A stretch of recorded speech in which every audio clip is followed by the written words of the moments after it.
수련회 무슨 주제를 이렇게 현수막으로 걸고 뭐 어떤 이 핸드북 같은 걸 만들어서 얘기하지 않았지만 저희 수련회 메인 주제는 브레스입니다. 그렇죠? 그래서 맨 첫 번째 시간에는 우리가 이해하는 거에서 멈추지 않고 우리가 동감하는 것까지 나가기 위해서는 하나님의 생기가 우리 가운데 필요한, 하나님과 인격적인 공감이 필요한 것들에서 말씀드렸고, 어제 저녁에는 마른 뼈와 같은 우리 인생 가운데 하나님의 기회 주심이 필요하기 위해서 다시 한번 숨이 필요한데, 그럼 숨이라는 것의 의미가 무엇이냐 해서 세 가지로 해서 숨의 고백에 대해서 말씀을 드렸습니다.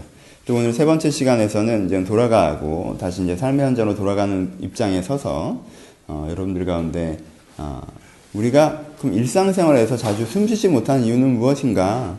그래서 좀 고민해 보면서 여러분들이 여기서 하셨던 어떤 기도나 혹은 결단이 있다면 그걸 우리 가운데 일상화시키는 것에 대한 고민을 같이 좀 나눠보는 시간으로 삼았으면 하는 생각이 있습니다. 왜 우리는 일상생활을 그렇게 숨쉬지 못하고 살아갈까요? 왜 우리는 이러한 특별한 기회가 주어지면 그래도 조금은 우리의 숨이 살아나고 우리 가운데 생기가 좀 더 살아나고 이렇게 느껴지는데, 일상생활에 들어가면 우리가 이러한 은혜, 이런 호흡을 잃어버리게 되는 것일까요? 사실 거기에 대한 고민이 있고 거기에 대한 어느 정도의 답을 가지고 있어야 우리가 우리의 이런 숨을, 이런 은혜를, 이런 기도를 이어갈 수 있다고 생각을 합니다. 그렇죠? 우리한테 그런 고민들이 필요하다고 생각합니다. 여러분들이 생각하기에 여러분들이 일상생활에서 숨쉬지 못한 이유는 무엇입니까? 여러분들의 기도가 일상에서 이어지지 못한 이유는 무엇입니까? 여기와 거기의 차이점은 뭐가 있을까요? 엄청나게 많죠. 그렇죠? 여기와 거기의 차이점은 엄청나게 많습니다. 일단 자연 경관이 다르지 않습니까? 그렇죠? 그리고 예배실 분위기도 조금 다르고요. 그래서 주변 경관 자체가 조금 우리가 명상하고 묵상에 좀 더 편안한 분위기 아니겠습니까? 그렇죠? 환경적인 요소가 있겠죠. 그리고 스케줄이 다르지 않습니까? 아침에 일어나서 회사로 달려가야 되는 것과, 그렇죠? 아침에 일어나서 스프가 끓여졌는지 그냥 지켜보면 되는 것과 엄청난 차이가 있지 않습니까? 아침에 자연스럽게 일어나서 그냥 식사를 하고 그 다음에 예배를 드리고 이런 스케줄 속에 있는 것과 아침에 일어나서 회사로 달려가야 되는 스케줄과는 엄청난 차이가 있죠. 그렇죠? 무엇이 다르냐고 얘기한 것 자체가 되게 기가 막힌 얘기 아닙니까? 또 뭐가 다르죠? 사람 멤버가 다릅니다. 그래도 교회 사람들이랑 얘기하는 것과, 그렇죠? 신앙이 같은 사람들과 영적인 주제로 얘기하는 것과 내가 사회에서 만나는 사람들과 사회적 주제로 얘기하는 것은 다를 수밖에 없죠. 그래서 여기서는 되는데 거기서는 왜 안 되냐를 기이 여기는 것 자체가 이상할 수 있습니다. 여기랑 거기는 아예 다르니까요. 스케줄이 다르고, 그렇죠? 주변 환경이 다르고, 만나는 사람이 다른데 똑같을 수가 없겠죠. 그럼 거기서는 어떤 의미에서 안 되는 생활일까요? 여기서는 되는데 왜 우리 일상생활은 어떤 의미에서 기도가 안 될 패턴을 갖고 있습니까? 사람들은 보통 한 4가지 정도를 얘기합니다. 첫 번째 뭐예요? 첫 번째는 바쁜 일상입니다. 그렇죠? 너무 바빠서 기도할 수가 없다라고 얘기합니다. 정신이 없죠. 아침에 일어나서 쭉쭉쭉쭉. 샘이 나 5시 반에 일어난대요. 아침에. 5시 반에 일어나시는 분. 없죠. 5시 반에 일어난대요. 대단한 거예요. 아침밥도 먹고. 최고죠. 저는 개척하고 제일 좋은 게 5시에 안 일어나는 게 제일 좋은데, 새벽에 나는 게 제일 좋은데, 부끄러운 것 같아요. 약간. 그걸 기뻐했다는 게 조금, 그렇죠? 예? 여러분 5시 반에 일어나서 가는 사람이 그럼 제가 5시 반에 일어나는데 5시에 일어나서 30분 기도하고 가야 되나요? 그렇죠? 우리는 바쁘잖아요, 상대적으로. 굉장히 바쁩니다. 우리가 생각하기에 우리가 이렇게 잘 기도하지 못하는 가장 큰 이유 중에 하나는 너무 바쁘기 때문이라고 얘기합니다.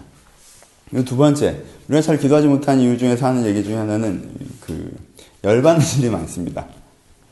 살다 보면 이렇게 바빠도 평화로운 일상이 진행되면 뭔가 이렇게 기도를 할 수 있을 것 같은데, 두 번째, 우리 가운데 뭐가 많아요? 화나는 일이 많아요. 크게 내 인생 스케줄에 태클이 들어오는 부분이 있죠. 그렇죠? 내 인생에 크게 스케줄에 태클이 들어오는 부분이 있습니다. 여기서도 미래 인생의 중요한 결정들을 하고 계신 분들이 계시지 않습니까? 그렇죠? 여러분들 가운데 어떤 결혼을 앞두고 있고, 어떤 진로에서 어떤 취업을 앞두고 있고, 그래서 내가 어떤 것들을 선택해야 될지 고민하는 가운데, 그리고 그 선택이 내 인생에 큰 영향을 주는 가운데, 그런데 요즘의 사회적인 시스템이나 관계적인 분위기가 그렇게 호의적이지 않고 우호적이지 않고 문제적인 상황들을 직면할 때 우리는 일정한 분노를 경험하게 됩니다. 그렇죠? 꼭 인생에 큰 선택이 있지 않아서도 마찬가지입니다. 이미 선택이 이루어져서 어떠한 가정이라는 영역 가운데, 어떠한 조직이라는, 어떠한 사회라는 영역 가운데, 어떤 직업이라는 영역 가운데 들어가신 분들도 마찬가지죠. 들어가 봤더니 거의 천국이 펼쳐지는 게 아니라 거기서도 소소하게, 그쵸? 상사와 또 직장 동료와 말 한마디, 그리고 일 업무 분담 한 가지, 그리고 업무 추진에 대한 한두 가지 일들, 그리고 거기에서 벌어진 여러 가지 사건과 사강들 때문에 내 생각에 이건 좀 아니지 않나라는 분노할 일들이 많이 벌어진다는 거예요. 이게 열받습니다. 바빠서 기도하기 힘들고요, 열받아서 기도하기 힘듭니다. 세 번째, 사람들 마음 가운데 기도하기 어려운 이유 중에 하나가 조급함, 다른 표현이 불안함입니다. 그렇죠? 현대인들의 마음 가운데 깔려있는 만성적인 불안함. 80년대 한국인보다 2010년대를 살아가는 여러분들이 더 행복하지 않은 이유는 불안함입니다. 그렇죠? 80년대 우리나라 그렇게 잘 살지 못했거든요. 그렇게 좋은 집에 살지도 않았습니다. 물론 우리보다 좋은 집에 사신 분들도 계시겠지만 하여튼 80년대 경제나 경기라는 게 지금보다 그렇게 좋지 않았다는 거예요. 정치 상황도 마찬가지죠. 지금 그래도 우리는 그래도 어찌됐건 대통령이 욕을 마음대로 할 수 있는 시대와 시절을 살아가고 있지 않습니까? 그전보다는 민주화가 된 거죠. 80년대보다는. 그렇죠? 그러니까 정치적인 여건이나 사회적인 여건이나 훨씬 더 좋아졌다고 얘기하는데 80년대보다 요즘 사람이 느끼는 삶의 만족도가 더 떨어지는 가장 큰 이유는 뭐냐면 이 불안감이 증폭했다는 거예요. 그러니까 그때는 직장을 가도 여기에 내가 연금 받을 때까지, 은퇴할 때까지 다닐 생각을 했고, 그렇죠? 사업을 벌여도 이게 잘 될 거라는 예상이 있었고, 나는 그 다음에 무슨 일이 벌어져도 또 어떻게든 풀어갈 수 있을 거라는 생각들이 있었어요. 왜? 전체적으로 호황이니까. 7% 8%씩 성장할 때였으니까. 근데 지금은 뭐가 있어요? 경제적으로나 사회적으로나 관계적으로나 뭐가 있어요? 불안감이 굉장히 커졌죠. 어떻게 될지 모른다는 불안이 되게 커졌습니다. 그러니까 이 불안은 뭘 낳죠? 조급을 낳죠. 그렇죠? 내 안에 어떤 일정한 불안감, 일정한 조급함, 그것이 내 안에 깔려있는 것들, 이것이 우리를 숨쉬지 못하게 합니다. 그리고 마지막으로 하나는 저도 거기에 대해서 되게 안 좋은 영향을 받고 있는 사람들 중에 하나인데, 현대사회는 이러한 여러 가지 불안적인 요소, 분노의 요소, 그리고 바쁨의 요소들이 공급되면서 동시에 뭐가 같이 공급돼요? 간단한 취미생활. 그러니까 기도나 이런 좀 복잡하거나 어려운 내면적인 것들이 아니라 아주 간단한 취미생활, 간단한 휴식의 방법이 제공된다는 거죠. 그렇죠? TV이기도 하고 스마트폰이기도 하고 오락이기도 하고, 그렇죠? 일단 영화이기도 하고 일정한 유의이기도 하고요. 그렇게 보통 어떤 취미생활이라는 걸 한다면 되게 많은 걸 투자해야 되잖아요. 뭔가를 준비하고 뭔가를 계획하고 뭔가 투자하고, 이렇게 옛날에는 취미생활을 했는데 요즘에는 그냥 손가락만 움직이면 되는 간단한 취미생활들이 이제는 펼쳐지기 시작했다는 거죠. 그러니까 이것에 있어서도 사람들이 굳이 기도할 틈, 전에는 버스에서라도 앉아서 기도하든가 지하철에서라도 기도한다는 얘기들을 했는데, 요즘에는 버스와 지하철에서, 저 요즘에 지하철을 출퇴근하잖아요. 제가 이제는 지하철을 출퇴근하는 게 되게 오랜만인데, 지하철을 출퇴근하면요, 정말 80%가 이러고 있습니다. 80%가. 그렇죠? 다 스마트폰 보고 계세요. 그러니까 지루한데 시간을 금방 가게 하잖아요. 그렇죠? 이러고 있으면 잠깐 인터넷 기사 몇 개 보면 맞네 이렇게 되지 않습니까? 그러니까 굳이 기도하거나 돌아보거나 사람이 좀 지루한 공백의 시간이 있어야, 옛날 사람들이 지금 사람보다 영적인 이유는 그거죠. 옛날 사람들은 걸어 다녔잖아요. 이어폰 안 끼고. 그렇죠? 여러분들은 여기 와서 이렇게 산책을 하는 그 정도의 길을 옛날 사람들은 어떤 목적을 갖고 걸어갔단 말이에요. 그런 길이 사람들에게 어떤 의미에서 환기시켜주는 계기가 되잖아요. 그렇죠? 그런 텀이라는 게 되는데, 요즘엔 그것들을 되게 촘촘하게 채워줬다는 거죠. 원래는 집에 가서 여유로운 저녁 시간에 뭐 책을 읽거나 그러기보다는 TV를 볼 수 있게 해줬고, 이제는 스마트폰으로 집에 갈 때도 테레비를 볼 수 있도록, 혹은 어떤 매체들을 접할 수 있도록 해줬고, 그렇죠? 그리고 책상에 앉아서도 잠깐 한 호흡 돌릴 때 그냥 클릭할 수 있도록 해줬습니다. 그래서 이것을 굉장히 빽빽하게 채워줬기 때문에 간편한 취미생활이 우리를 기도하지 못하게 하는 부분들이 있습니다. 그런가요, 근데 정말? 우리가 기도하지 못하는 이유는 정말 너무 바빠서, 혹은 열받는 일이 많아서, 혹은 불안한 일이 많아서, 혹은 이런저런 취미생활에 빠져있기 때문에 우리가 기도하지 못하는 걸까요? 제가 이제 네 가지를 오늘 본문과 상관없이 좀 정리했지만, 이 네 가지는 사실 제가 여러분들과 대화하면서, 상담하면서 제가 느끼기에 일반적으로 사람들이 자기가 기도하지 못한 이유라고 생각하고 있는 덕목들을 그냥 정리해서 얘기하는 것입니다. 성경이랑 상관없이. 제가 느끼기에는 일반적으로 요즘 시대의 젊은 우리들은 약간 그렇게 생각하는 것 같아요. 내가 기도하지 못한 이유는 내가 바빠서다. 내가 기도하지 못하는 이유는 내가 요즘에 분노할 일이 너무 많아서다. 내가 기도하지 못한 이유는 요즘에 내가 너무 불안하고 조급하고 마음이 편안하지 못해서다. 내가 기도하지 못해서는 내가 자꾸 다른 데 시간을 허투루 쓰기 때문이다. 내가 이런 것 때문에 기도하지 못한다라고 많이 생각합니다. 이 생각이 뭐가 담겨 있는지 않습니까? 뭐가 담겨 있는 줄 아십니까? 이렇게 생각하는 거에 있어서 공기가 탁하기 때문에 내가 기도하지 못하는 것이라는 생각. 그러니까 공기가 탁하기 때문에 내가 숨쉬지 못한다는 생각들이 담겨 있습니다. 그렇죠? 뭐가 되어 있어요? 문제가 내 안에 있는 것이 아니라 내 밖에 있다라는 거죠. 어떤 의미에서. 예. 내 시츄에이션이 거기는 바쁘고 거기는 열받게 하고 거기는 나를 불안하게 하고 거기는 나를 안 좋은 즐거움을 허락하는 그런 시츄에이션이 있기 때문에 그 상황 속으로 들어가면 내가 기도를 잘 못할 수밖에 없다라는 소극성이 여기 가운데 담겨 있습니다. 어떤 의미에서. 근데 기도하지 못하는 이유가 정말 이런 것일까요? 여러분들이 바쁘기 때문에, 여러분들이 조급하기 때문에, 불안하기 때문에, 여러분들이 분노하기 때문에, 열받는 일이 있어서 여러분들이 또 다른 취미 생활들 때문에 기도를 못하는 것일까요? 정말 그런 것인가요? 오늘 본문에서는 조금 더 다른 이유를 제시하는 것 같습니다. 본문에서는 두 가지 사람에 대해 설명을 하고 있는데요. 이 이야기를 기억하면서 본문을 좀 보도록 합시다. 조금 돌아옵니다. 본문에서 보니까 한 종류의 사람은 자족하는 마음이 있는 사람이라고 얘기하고요. 또 한 종류의 사람들은 문제가 있는 사람이죠. 부하려고 하는 자들에 대한 이야기를 하고 있습니다. 그렇죠? 두 종류에 대한 사람에 대한 얘기를 하고 있습니다. 한 종류의 사람은 어떤 사람이에요? 자족하는 마음이 있는 사람입니다. 이 얘기를 본문을 일단 풀어보고 아까 했던 얘기랑 연결을 시켜보죠. 자족하는 마음이 있는 사람. 여기서 이렇게 표현하네요. 자족하는 마음이 있으면 경건에 큰 이익이 있다. 우리가 세상에서 아무것도 가지고 온 것이 없으면 또한 아무것도 가지고 가지 못하노니 먹을 것과 입을 것이 있은지는 족한 줄을 알려라 라고 얘기를 합니다. 이런 마음이 있으면 뭐가 있다는 거예요? 경건에 큰 이익이 있다고 얘기합니다. 자족하는 마음. 그렇죠? 자족하는 마음이라는 게 뭡니까? 내가 현재 가지고 있는 것들에서 만족할 줄 아는 마음이죠. 그렇죠? 그래서 여기서는 뭐라고 표현했어요? 먹을 것과 입을 것이 있으면 족한 줄을 여기라고 표현을 했습니다. 여러분 먹을 것이 있으시죠? 여러분들이 입을 것이 있으시죠? 그럼 여러분들이 족한 줄, 만족하는 것을 여기라는 것입니다. 그렇죠? 이거 굉장히 근데 이거 편하게 얘기하지만 우리 종교에서는 좀 편하게 얘기하는데 딴 종교 가면 이거 엄청난 거예요. 그렇죠? 이게 되게 어려운 수준이에요. 자족하는 마음, 먹을 것과 입을 것이 있으면 족한 줄을 여길 수 있는 마음. 그리고 우리는 이런 자족하는 마음에 대해서 왠지 유유자적 안민당도 이런 식의 생각들을 해요. 먹을 거 입을 거 있으면 충분한 거야. 그 다음에는 시나 읊고 하늘이나 보고 뭐 이렇게 살아가면 된다라는 식으로 얘기합니다. 이렇게 생각합니다. 근데요, 여러분 여기서 자족하는 마음에서 여러분들 잘 생각하셔야 되는 게 뭐냐면요. 자족하는 마음이라는 게 어떤 열정을 잃어버리는 삶처럼 우리는 이해하는 경우가 많거든요. 이 정도 돈 있으면 됐지. 이 정도 먹을 거 있고 이 정도 입을 거 있으면 됐지. 막 그렇게 살 필요 있어. 그냥 마음의 평안을 갖고 여유롭게 소시민적으로 살아가면 되는 거지. 라는 게 어떤 자족이라고 생각하는 부분이 있어요. 그렇죠?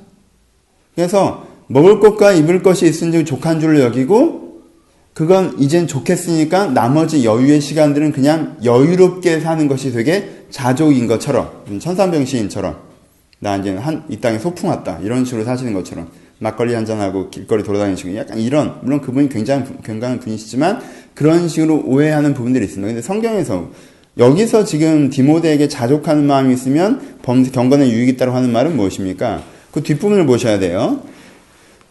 오직 너 하나님의 사람아 이것들을 피하고 의와 경건과 믿음과 사랑과 인내와 온유를 따르며 믿음의 선한 싸움을 싸우라 영생을 취하라 이것을 위하여 너희가 부르심을 받았고 라고 얘기를 하고 있습니다.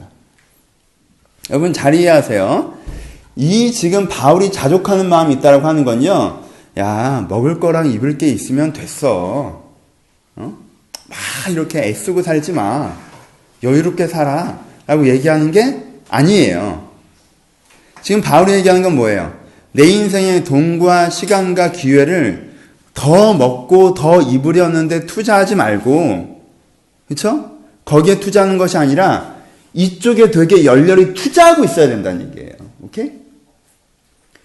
이 부분에 대해서 한 5% 달성했으면 됐으니까 뭐 10% 100% 하려고 하지 말고 그냥 여유롭게 살아라고 얘기하는 것이 아니라 이쪽에는 5%만 네 인생의 에너지를 쓰고 나머지 95%의 에너지를 이쪽에다 쓰란 말이야 라고 얘기하고 있는 거예요. 오케이? 그럼 어느 쪽에 쓰라고 얘기하는 것입니까? 여기에 여러 가지 어떤 그 종교적인 단어를 쓰면 여러분은 좀 놓아버리는 부분들이 있는데 첫 번째 톱은 뭐예요? 의와 경건과 믿음. 두 번째 톱은 뭐예요? 사랑과 인내와 온유. 그쵸? 의와 경건과 믿음이 한 텀이고 사랑과 인내와 온유가 한 텀이죠. 그쵸? 의, 경건, 믿음은 뭐예요? 의는 뭐예요? 하나님의 기준을, 하나님의 가치를, 그쵸? 경건은 뭡니까? 의와 경건은 뭐예요? 하나님의 의를, 하나님의 가치를 어떻게 하는 거예요? 자기의 것으로 소화하고, 믿음은 뭡니까? 그것을 지향하고 있는 상태를 얘기하는 거죠. 그쵸? 경건이라는 게 뭐예요? 기준이 체질화된 거잖아요. 경건한 사람이라는 게 뭐예요? 저 사람 경건하다라는 건 뭐, 어떤 게, 저 사람은 하나님의 쓰시는 기준에 대해서, 바른 기준에 대해서 이야기만 하고 다니는 것이 아니라 삶의 체질화된 사람이 경건이에요. 그쵸? 의의 체질화. 믿음은 뭡니까? 그 기준을 지향하는 거죠. 그쵸? 그쵸? 저 사람은 하나님의 기준을 알고 그 기준이 체질화되어 있고 그 기준을 지향하고 있어요. 두 번째, 사랑과 인내와 온유. 사랑은 하나님의 마음을 알고, 그쵸? 사랑이죠? 인내는 뭐예요? 여러분, 사랑하면 그 다음에 곧잘 인내요. 그쵸? 항상 사랑에 인내가 따라요. 왜? 사랑이라는 건 이타적인 정서이기 때문에 그래요. 이타적인 정서라는 건 무엇입니까? 저 사람이 같은 정서를 나에게 공급해주지 않아도 내가 저에게 그의 정서를 공급하는 거예요. 그쵸? 어느 점에서는 저 사람도 나를 그렇게 사랑하기까지. 그쵸? 그러니까 뭐예요? 사랑에는 항상 선투자의 개념이 들어갑니다. 그러니까 사랑에는 그 다음에 인내가 들어가죠. 그 다음에 온유는 뭐라고 그랬어요? 팔복할 때 엄청 많이 설명했죠? 가장 정서적으로 완벽해진 상태, 부드러운 마음의 상태. 내가 저 사람을 사랑하고 저 사람도 나를 사랑하려는 기대감이 있는 마음의 상태를 온유라고 그랬어요. 그쵸? 그러니까 이것도 뭘 얘기하는 겁니까? 사랑의 체질화를 얘기하는 거죠. 그쵸? 그러니까는 내 인생의 기본적인 역량을 어디다 투자하라는 거예요? 지금 이 자족하는 마음을 얘기하는 건 내 인생의 기본적인 역량을 어디다 투자하고 있는 거라는 것입니까? 내 인생의 기본적인 역량을 조금 더 갖고, 조금 더 올라가고, 조금 더 풍성해지는 것에 기본 역량이 투자되게 하지 말고, 내 인생의 기본 역량이 내가 어떤 사람이 되는 거에, 그쵸? 무엇을 갖고 있는 사람이나, 어떤 평가를 받고 있는 사람이나, 뭘 할 줄 아는 사람이 아니라, 내가 내 자신이 어떤 사람, 사랑의 사람과 의의 사람이 되는 거에 내 인생의 기본 역량이 투자되고 있어야 한다는 얘기예요. 그쵸? 오케이? 이것이 뭐예요? 자족하는 사람의 이야기입니다. 자족하는 사람은요, 인생을 열정적으로 살지 않고, 이 정도면 됐지 뭐, 인생 뭐 있나, 여유롭게 살자, 라고 얘기하는 삶을 얘기하는 게 아니라, 그쵸? 그게 자족하는 삶이 아니라, 내 인생에 이런 것이 덜 중요하기 때문에, 여기에 투자하는 것이 나에게 그렇게 중요하지 않기 때문에, 여기에 투자할 수 있는 시간과 역량을 빼서, 내가 진정한 내가 되는 거에, 내 자신이 변화되는 거에, 나다운 내가 되는 거에, 내 자체를 갱신시키는 거에 투자하고 있는 사람은 뭐 하는 거예요? 자족한 사람이라고 얘기하는 거예요. 그래서 자족은 바른 인생의 방향성에 대한 전제적인 조건이라고 표현을 하는 겁니다. 그렇죠?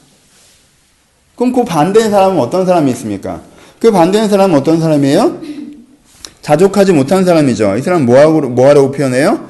부하려고 하는 자라고 표현을 합니다. 그리고 돈을 사랑하는 것이 일만하게 뿌리가 된다라고 표현하고 있죠.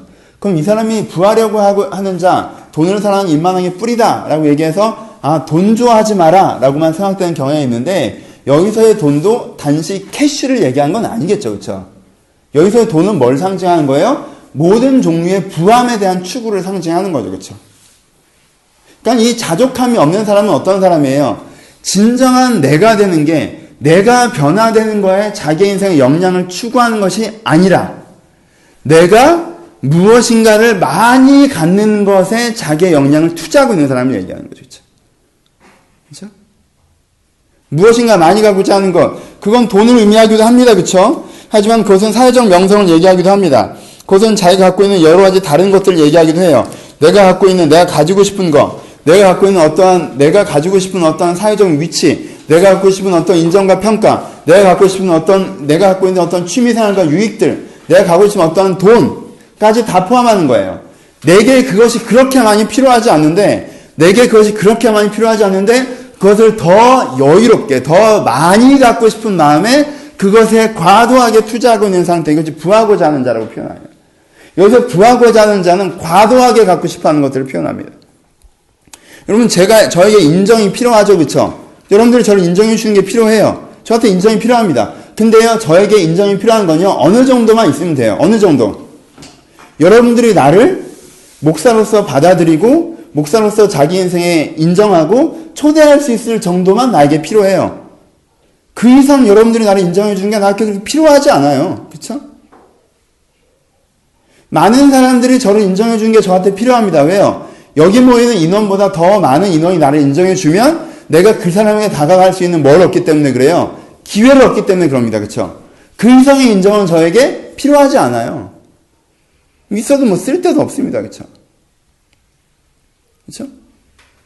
어느 정도의 사회적 위치가 저에게 필요합니다. 어느 정도의 사회적 위치. 대한민국 사회에서 내가 이단이 아닌 목사로서 자격증을 갖고 움직일 수 있는 사회적 위치가 저한테 필요해요. 왜요? 그 정도가 있어요. 그 정도 먹고 잘 것이 있어야죠. 그 정도가 있어야 나에게 뭐예요? 사회적인 기회가 주어지기 때문에 그렇습니다. 그렇죠? 그 정도가 저한테 필요해요. 하지만 그 정도면 돼요. 저한테 어느 정도 재정이 필요합니다. 저도 가정을 부양해야 되잖아요. 저도 먹고 살아야 되고요. 그 정도면 돼요.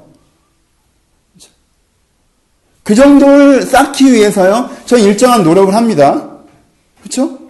우리가 근데 입을 것과 먹을 것이 있어야 족한 줄로 여기죠. 그 정도를 쌓기 위해서 일정한 노력을 합니다. 하지만 거기까지입니다. 근데 어떤 사람들은요. 여기에 더 많이 갖고자 합니다. 사람들이 나를 내가 내 인생에 저 사람과 같이 일하기 위해서 내 인생에 어떤 일을 하기 위해서 필요한 인정이 있는데 그 정도의 인정 이상의 인정을 원해요.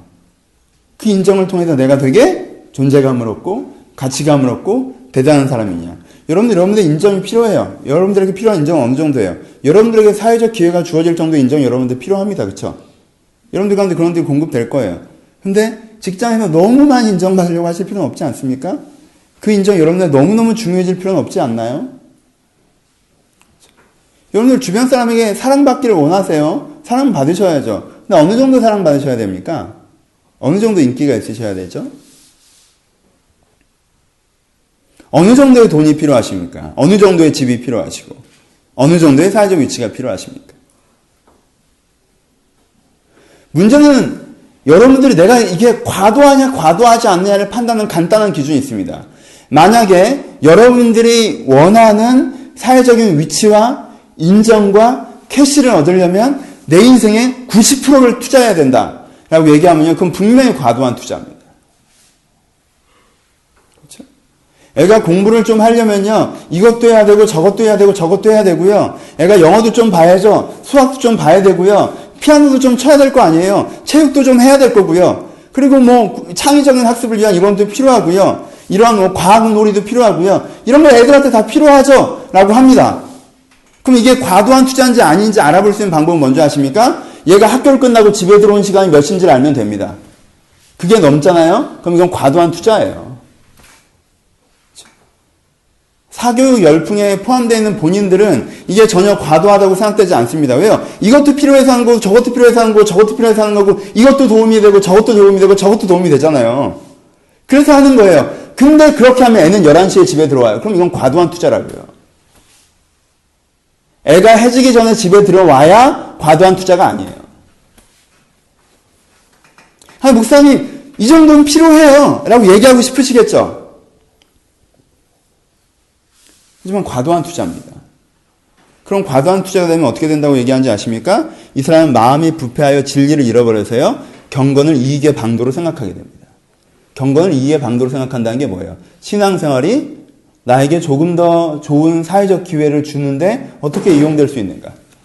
신앙생활이 내가 갖고자 하는 어떤 재정적인 것들을 충족하는데 어떻게 이용될 수 있을까? 신앙생활이 내가 지금 추구하는 이러한 내 부유함, 내가 얻고자 하는 것들을 얻어내는데 어떤 도움이 될 수 있을까라고 생각할 정도로 어떻게 돼요? 부패해져 버린다는 것입니다. 왜요? 당연한 결과죠.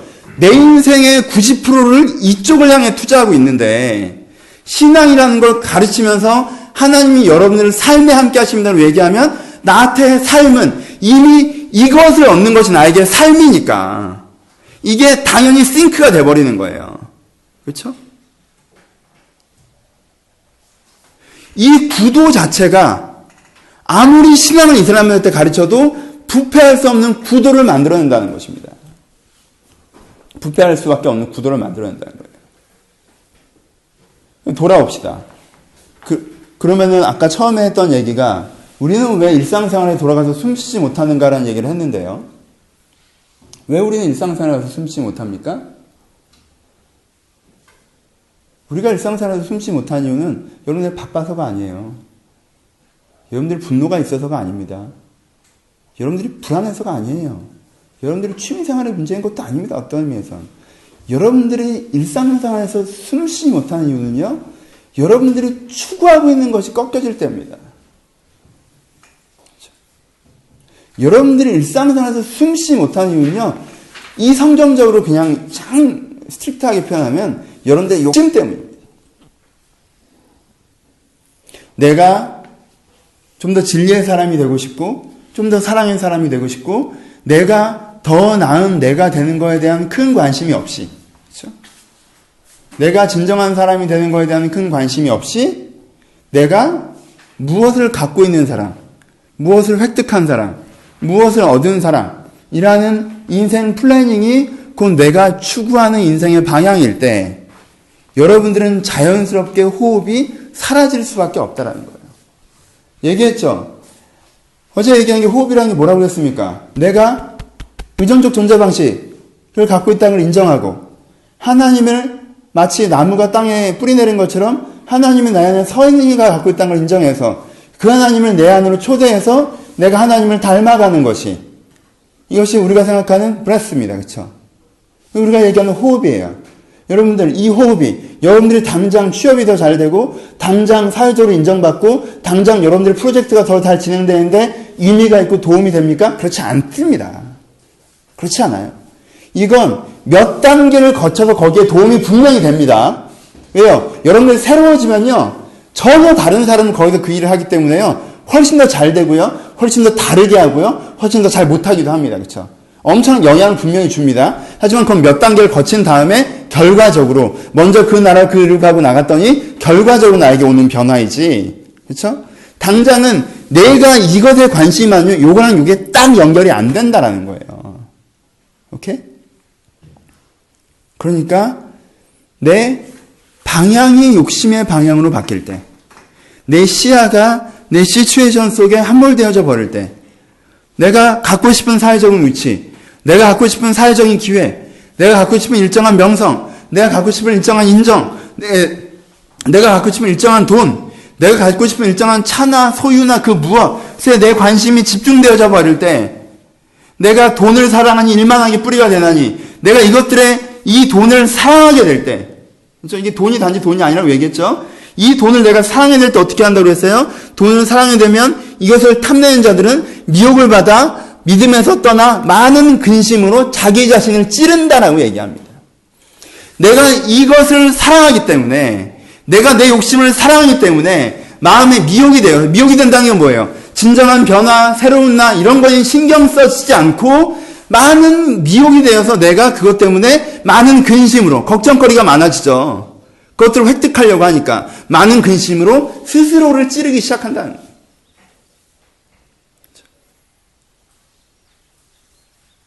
여러분, 이것이 위험한 것입니다. 이것이 우리가 제대로 브레스하지 못한 이유가 됩니다. 우리의 욕심. 여러분, 바쁘십니까? 너무 바빠서 기도한다는 책이 있습니다. 그렇죠? 너무 바빠서 기도한다는 책이 있어요. 바빠졌어요. 그러면 어제 기도하셨던 것처럼 바빠졌다는 뜻이 뭐예요? 내가 하나님의 인도를 받을 일이 많아졌다는 얘기잖아요. 하나님의 격려를 받을 일이 많아졌다는 얘기예요. 하나님의 분별을 받을 일이 많아졌다는 얘기입니다. 네? 그럼 이 사람은 어떻게 될까요? 바쁘기 때문에 더 기도하게 됩니다. 그렇죠? 바쁘기 때문에 더 기도하게 돼요. 시간 자체가 많지 않으세요? 여러분 어제 가르쳐 드렸잖아요. 여러분 숨쉬기로도 기도할 수 있습니다. 여러분 숨만 쉬는 걸로 기도할 수 있어요. 여러분 막 회의를 진행하고 프로젝트가 진행되고 있습니까? 여러분 화장실을 걸어가는 그 1분에 여러분들의 그 숨소리의 기도를 담을 수 있습니다. 그렇죠? 여러분들 책상에서 앉아서 일하다가 그렇게 프로젝트가 진행되는 가운데 잠깐 의자에 기대 앉은 속에서 그 10초의 숨소리로 여러분들의 기도를 담을 수가 있어요. 그 1초 1초들이, 그 10초 10초들이 여러분들의 24시간에 곳곳에 표진되어져 있을 때 그것이 여러분의 인생을 풍성한 기도로 인도합니다. 여러분 절대 인간은 절대 시간이 부족해서 기도를 못하는 것이 아닙니다. 여러분들이 바쁘시잖아요? 하나님께는 충분히 익스큐즈 하십니다. 얘가 무릎을 꿇을 1시간이 없구나. 얘가 무릎을 꿇을 2시간이 없구나. 얘가 집중해서 기도할 30분이 없구나. 얘가 너무 바빠서 그럴 수 있는 체력이 없구나. 라고 얘기하시면요. 하나님은 여러분들의 작은 신은 여러분들의 숨소리에도 응답하십니다. 분명히. 여러분들의 숨소리에 여러분들의 기도를 담을 수만 있다.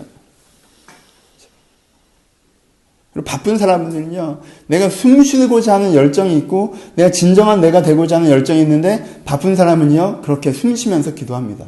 아, 내가 또 흔들리네? 내가 또 휘둘리네? 내가 마치 이 회사 생활이 전부인 것처럼, 내가 마치 저 사람한테 인정받는 게 전부인 것처럼, 내가 이 일이 전부인 것처럼, 여기 내가 또 빠져들어가기 시작하네? 내가 여기에 진짜 이제 가라앉기 시작하네? 주님, 내가 여기서 빠져나올게. 이 일을 하고 있지만 주님의 일을 대하는 것처럼, 일을 하고 있지만 살아있는 심장으로, 하나님의 사람으로 그렇게 살고 싶은 마음이 있는 사람은요, 거기에 숨소리를 기도합니다. 그리고 거기에 빠지지 않는 거예요. 더 바빠서 더 많이 기도하게 됩니다. 절대 시간으로는 줄어들었을지라도. 더 많이 설명할 필요가 있나요? 여러분, 분노 중이라도 더 많이 기도하지 않겠습니까? 주님, 분노가 나를 먹지 못하게 하시고, 이 분이 나를 삼키지 못하게 하시고, 이 분 때문에 내가 뭔가를 하지 않게 하시고, 이 분 때문에 내가 뭔가 하지 않게 하시고. 여러분, 분노가 여러분들을 삼키려고 할 때 여러분들이 기도할 수밖에 없지 않습니까? 이런 분노가 여러분들을 삼키잖아요. 그렇죠? 내가 당연히 해야 될 일을 분노 때문에 하지 않고, 당연히 하지 말아야 될 일을 분노 때문에 하게 되는 그 순간들 속에서 여러분들 기도할 수밖에 없지 않습니까? 여러분들 불안한 중에 기도할 수밖에 없지 않아요? 불안하기 때문에 더 기도하지 않겠습니까? 불안해서 자유해지기 위해서, 평안으로 걸어나가기 위해서. 그러면요, 내가 절대 시간을 뭐가 나를 바스라뜨리고 시간이 없고 그렇게 자꾸 스케줄적으로 하루에 30분은 기도를 해야 되는데 아침에 끼기도 힘들고 저녁에 끼기도 힘들고 낮에 끼기도 힘들어서 기도하기가 참 어렵고, 이런 식의 딱딱한 사고방식이 아니라 이런 진짜 유연한 삶에 젖어 들어오는 기도가 여러분들이 있잖아요. 그럼요, 여러분들은 분명히 시간을 떼어내서 기도하기 시작합니다. 왜요? 기도가 쭉 이어져 왔기 때문에 그 기도를 하루에 그런 식으로 기도가 있잖아요? 그럼 좀 마음에 무슨 생각이 드는지 알아요? 좀 이렇게 집중해서 기도하고 싶다. 막 고백하며 기도하고 싶다는 생각이 와요. 그렇죠? 그럼 하루에 시간을 뗄 수밖에 없어요. 여러분들이 어제 저녁에 안 먹은 새우탕면을 오늘 아침에 드시는 분들이잖아요. 어제 너무 피곤해서 오늘 하루를 기도를 정리하고 자고 싶었는데 너무 피곤해서 전날 잤잖아요. 그럼 아침에 시간을 떼어 기도한다는 거예요. 우리 가운데 그런 열망이 있으면요, 우리는 그런 삶을 구현하는 사람들입니다. 여러분들이 바빠서 분노와 열받는 일들이 많아서 짜증나는 일이 많아서 놀다 보니까 기도를 못하는 것이 아닙니다. 여러분들의 욕심 때문에 여러분들이 기도를 못하는 거예요. 그러니까 여러분들의 신앙을 부패하게 하는, 여러분의 신앙을 메마르게 하는 이 욕심으로부터 자유해지는 자족하는 마음을 배우십시오. 그리고 바른 추구를 가지세요. 여러분들은 높이 올라서기 위해서, 많이 갖기 위해서, 어느 정도 가족을 부양하기 위해서, 사람들 인정받고 칭찬받기 위해서, 그래서 사는 게 아닙니다. 나는 진정한 내 모습이 되어져 가려고 사는 거예요. 내가 더 진리를 알아서 어떻게 살아야 되는지 알아서 그 삶을 살아가는 사람, 내가 더 많은 사람들을 사랑하면서 선한 영향력을 주는 사람이 되려고 내가 살아가는 거예요. 내가 나다운 사람이 되려고 살아가는 거예요. 그리고 사람은 나다운 사람일 때 가장 행복한 겁니다. 내가 그것을 바라보고 사는 것이, 내가 그 방향을 보고 있을 때 내가 숨막힘을 느끼게 되는 거예요. 내가 그 방향을 보고 있으면 내가 숨막히다고 느끼고, 그 숨막힘 속에서 오히려 더 숨쉬고자 하게 되는 것입니다. 그것을 통해서 하나님께 우리의 인생 가운데, 하나님 우리의 내면 가운데 말씀하시고, 우리가 그 말씀하신 것을 통해서 다시 한번 주를 향해서 나아갈 수 있는 계기를 얻고, 그걸 통해서 우리가 변화되어져 간다는 것입니다. 말씀을 마칩시다. 숨 쉬면서 사십시오. 숨 쉬면서 사셔야 돼요. 여러분들 일상을 한번 돌아보십시오. 여러분, 이 정도의 위적인 거리가 서울에서 1시간 정도 떨어져 있는, 진짜 여기를 쳐다보네? 서울에서 1시간 정도 떨어져 있는, 그렇죠? 이 정도의 위적인 거리가 여러분들의 일상생활을 좀 돌아볼 수 있게 해주지 않습니까? 그 속에 빠져있을 때는 그것이 전부인 것처럼 정신없이 돌아갔는데, 이 정도 떨어져서 한번 보십시오. 여러분의 인생을. 떨어져서 한번 보세요. 여러분들의 인생을. 어떻게 보이셨습니까? 우리가 만 24시간이 안 되는 짧은 시간 동안, 24시간 정도 되는, 23시간 정도 되는 짧은 시간 동안 이곳에 있고, 그 중에 상당 시간 또 잠자느라 써서 사실 24시간을 풀로 쓴 것도 아닌데. 그렇죠? 이 짧은 시간 동안이지만 여러분들의 인생을 쳐다보니까 거기에 누가 있으십니까? 어떤 사람이 살아가고 있습니까? 그 사람과 그 인생이 마음에 드십니까? 보십시오. 그 사람을. 마치 지금 저기서 살아있는 것처럼 그렇게 출근하고 그렇게 관계하고 그렇게 일하고 그렇게 사람들을 만나고 그렇게 결혼생활하고 그렇게 연애생활하는 그 사람을 보세요. 그 사람이 참 잘 살고 있는 건지 저렇게 살면 되는 건지 여러분들은 그 사람에게 어떤 권면을 하고 싶으신지 여러분 한번 지켜보십시오. 그리고 그 사람에게 하고 싶은 권면을 지금 하시면 됩니다. 저가 좀 이렇게 살았으면 좋겠다. 그땐 되게 당당하게 내가 열받아서 이렇게 하고 내가 바빠서 이렇게 하고 내가 짜증나서 이렇게 하고 내가 사실 이 정도는 놀아도 되고 막 그랬는데 그런 여러분들 자신에게 권면하십시오. 사실 네가 진짜 살고 싶은 건 이게 아니지 않냐. 네가 숨 쉬면서 살고 싶지 않냐. 여러분 자신을 권면하셨으면 좋겠습니다. 저는 개인적으로 헬리나 웨이라는 작가를 좋아하는데 살아가다가 한 번씩은 그 사람 책을 다시 잡게 됩니다. 대학 때 한번 빠져서 그 사람 책은 거의 다 읽었던 것 같은데 다시 한번 잡고 그 사람 책을 읽게 됩니다. 고민하면서 읽게 됩니다. 그리고 그렇게 그 사람의 책을 읽을 때 매번 약간 하나님은 그 사람을 통해서 저한테 이런 메시지를 주십니다. 네가 가장 좋아하는 시간은 사실 이런 시간이 아니야. 네가 가장 좋아하는 시간이야. 뭔가 조용히 앉아서 이렇게 열정적으로 뭔가 공부하듯 하는 그런 장르의 책들도 있지만 내가 조용히 앉아서 책이라는 매개체를 통해서 하나님에 대해서 생각하고 고민하고 그것이 내 머리와 마음을 다시 한번 새롭게 하는 마치 환기시키는 것처럼 내 마음에 묵은 공기가 빠져나가고 어떤 맑은 공기가 다시 들어오는 것 같은 그런 환기됨의 은혜를 저는 그 책을 통해서 그분의 책을 통해서 많이 경험하는데 그런 것처럼 그런 매개를 경험한 이후에 하나님께서 저에게 항상 하시는 말씀. 사실은 너에게 제일 좋은 시간은 이런 시간이지 않았냐. 하고 말씀하시는 것들이 있습니다. 여러분께 권면하고 축복합니다. 여러분은 사실 여러분들의 하나님으로 브레스하는 여러분의 존재 방식을 다시 한번 깨닫고 하나님을 여러분의 삶 가운데로 초대하고 그래서 하나님이 여러분 마음 가운데 뭔가 생기가 되셔서 여러분 내면이 좀 프레시되는 그것이 여러분들이 갖고 있는 시간 중에 가장 중요하고 소중한 시간들은 아닙니까? 그 시간들이 없으면 여러분 왠지 탁해지고 흐려지고 부패하고 이런 변질되는 삶을 살아가고 계시지는 않았습니까? 우리의 욕심이 다시 한번 우리의 숨을 막지 못하도록 여러분들이 결정하셨으면 좋겠습니다. 이것이 뿌리입니다. 시츄에이션을 갖고 너무 얘기하지 마시고 여러분 시츄에이션은 항상 양면이에요. 더 큰 위기가 더 깊은 은혜일 수도 있습니다. 그렇죠? 더 좋은 여건이요. 더 어려운 위기가 되기도 해요. 그것들을 잘 생각하셨으면 좋겠습니다. 잘 생각하셨으면 좋겠습니다. 여러분들 가운데 그래서 내가 간절한 기도로 일상적인 기도로 바쁠 때라도 내 숨에 하나님의 고백을 담아 그렇게 하나님을 내 삶으로 초대할 수 있었으면 좋겠습니다. 욕심이 여러분들의 입을 막지 않도록 여러분들의 코를 막지 않도록 여러분들 결정하시면서 주님 제가 진짜 원하는 것은 내가 하나님의 사람으로 이렇게 사는 것을 소원합니다. 그렇게 살아가게 하소서라는 마음이 있으셨으면 좋겠습니다. 아까 말씀드린 것처럼 숨 쉬십시오. 고백을 담아서 하나님 제가 주님을 인정합니다. 고백합니다. 여러분들이 숨소리의 기도를 담으실 수 있으면요. 물론 그 구절이 이 뜻은 아니지만 정말 항상 기도할 수 있습니다. 1초에 기도할 수 있습니다. 인정의 기도를 드릴 수 있습니다. 그리고요, 그 고백이 여러분한테 여러분의 큰 응답으로 찾아올 것입니다.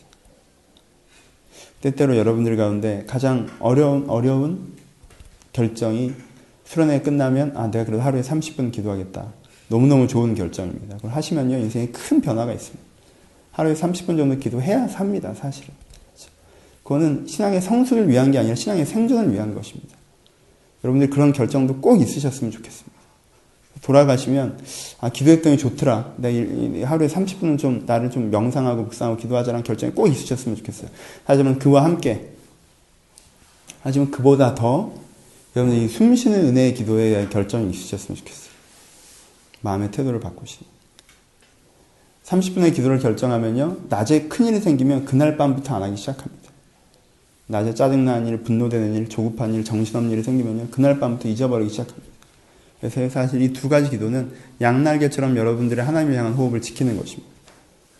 숨쉬는 기도를 기억하시고, 결단 기도를 기억하신 것들을 통해서 욕심을 끊어내고 이런 하나님을 향한 호흡을 향해서 나아가겠다는 결단을 통해서 여러분들이 여기서 시작하셨던 기도가 여러분 일상 가운데 젖어들기를 주님의 이름으로 축복합니다. 같이 기도하시겠습니다.